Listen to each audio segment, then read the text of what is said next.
Look, if a gorilla has only one coconut in the whole jungle, that coconut is rare, it's expensive, it's like gold. But if that gorilla finds a secret island covered in millions of coconuts, coconuts become common. They become super cheap. That is the golden rule of money. Now, what is demand pull inflation? Imagine 10 hungry gorillas all wanting the exact same juicy coconut. But the farmer gorilla only has one left. The gorillas start fighting. They start screaming, "I'll give you 5 shells." "No, I'll give you 50. A bidding war starts, and the price of that coconut goes straight to the moon, just because everyone wants it.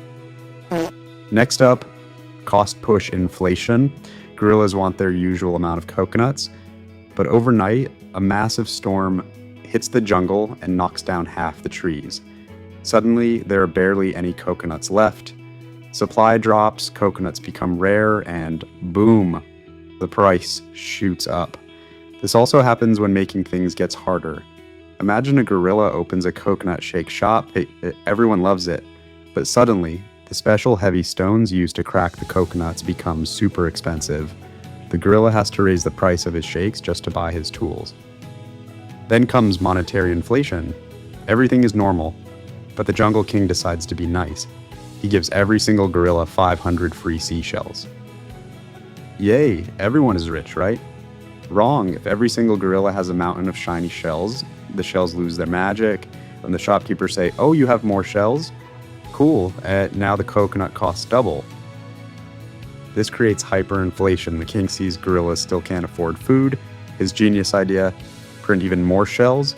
Gorillas buy more, prices go higher. He prints more, prices jump again. It's a complete circus. Eventually, the king gets so frustrated, he burns all the shells and says, "Forget it, rocks are the new money now." So, is inflation always bad? Not really. If your shell salary goes up at the same speed as coconut prices, you're totally fine. If your salary stays flat while coconuts skyrocket, well, you're a sad gorilla. And honestly, that sad gorilla is all of us right now. Don't let inflation ruin your jungle life. Invest your coconuts today so they grow into whole trees for tomorrow. Hit that subscribe button before the Jungle King taxes your thoughts. Peace.